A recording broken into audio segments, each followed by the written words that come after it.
I talk a lot about tutorials because I think it's really interesting seeing the way games teach things to their players. But whenever I bring up the subject, I inevitably get some comment going on about how tutorials are actually bad. And I disagree. Tutorials are not inherently bad. Bad tutorials are bad. Just about every game has a tutorial of some sort. It's just that the ones that are done well are sort of invisible if you're not looking for it. Learning is more fun when you don't think you're actually learning. But any way that a game takes time to teach you a mechanic, no matter how in your face about it they are, that is a tutorial. So no, tutorials do not suck any more than pizza sucks.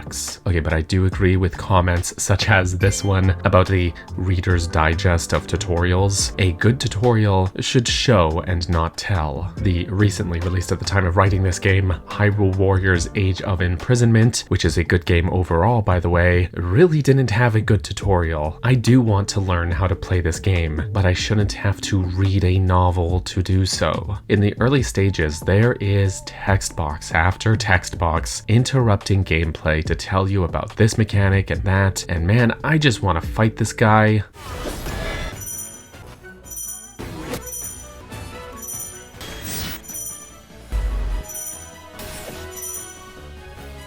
This is not how to do it, folks. I think that's a big part of it though. The feeling of being interrupted, halting you in your tracks is what bothers me. The slightly less recently released Hollow Knight Silksong, however, has a wonderful wordless tutorial. I love the subtle art of level design, and I think Team Cherry nailed it. But I am also not ready to talk about any spoilers on this channel for Silksong, aside from what you'll see in my live streamed playthrough of the game. So today, we're looking at only the very beginning of the game, the first 10 or so minutes spent in the gorgeous Moss Grotto, because genuinely, I think this is a perfect tutorial. So, after the brief opening cutscene, we are quite literally dropped into the game, awakening at the bottom of this chasm, and as would make sense in this scenario, Hornet is injured. And here's the first thing the game teaches you right away: how healing works. And for returning players, how healing differs from Hollow Knight. In Hollow Knight, you have to plant yourself on the ground and focus to heal. As you hold the button, your health heals one mask at a time, and you can continue holding the button to keep healing for additional masks if the time and your soul gauge allows for it. This works. It's different in Silksong though. Healing recovers precisely 3 masks, and they cleverly teach you that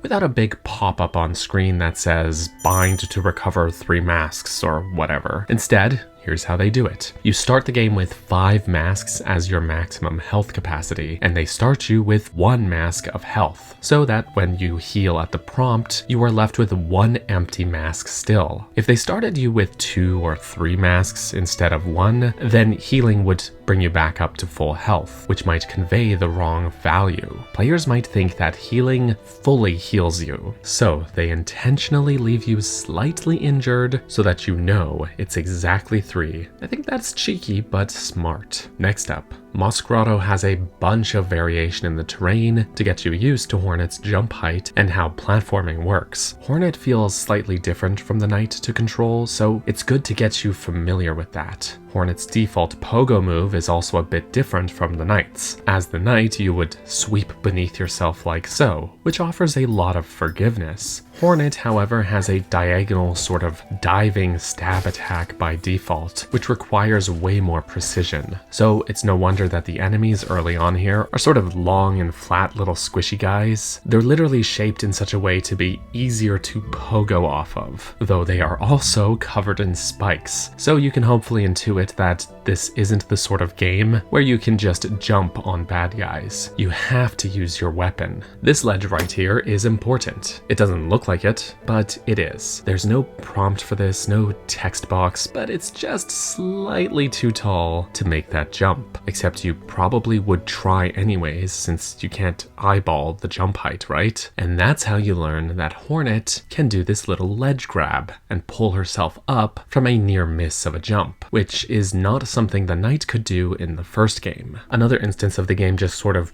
showing you and not telling you. There's a bunch of little instances of the game sort of letting you see deviations in the path, which may ultimately lead to just a collectible shiny thing before linking back up to the main path. But this is definitely all meant to reinforce the importance of exploration. That, and there are instances of multiple paths being viable ways to reach your destination. The entirety of Moss Grotto is also centered around that chasm that we were dropped down. I think this is here not just for continuity's sake, but to reinforce the interconnected nature of the game world by demonstrating that on a small scale. You can jump or accidentally fall down to where you started, and as you make your way up, you'll crisscross this vertical chasm a couple of times. This is of course a Metroidvania, or a search action game if you prefer the term, and of course that means there will always be stuff to come back to in early sections of the game. So this wouldn't be complete without something of that nature here too, right? We get that in the form of this big, memorable door that we can't open.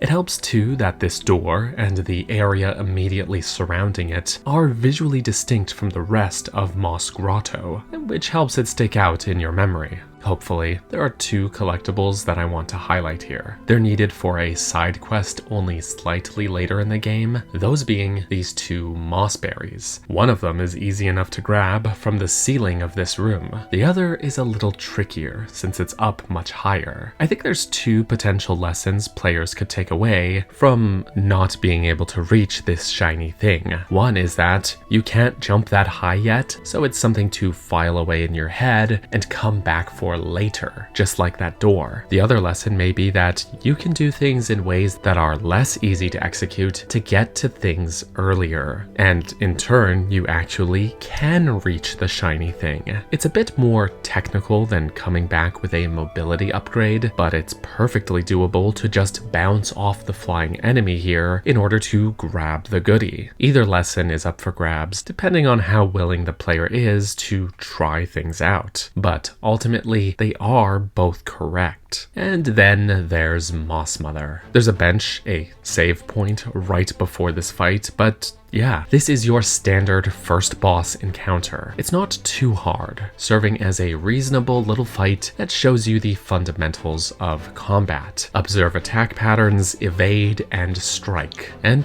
yeah, that's it. Moss Mother is your last obstacle before you're moving on to the next area. And I think the grotto serves as a perfect low-stakes little playground for the player to get comfy with controlling Hornet and getting a feel for the basics. It's a pretty small and self-contained area. It's one of the few places that doesn't sprawl out and connect to like at least 3 other major areas, but that makes sense for this early on in the game. We can have a short, streamlined little area before the game opens up massively to us, right? I love this game, and I was really just looking for an excuse to talk about it a bunch, so let me know if you enjoyed this video, and we're back to Zelda next time, don't worry.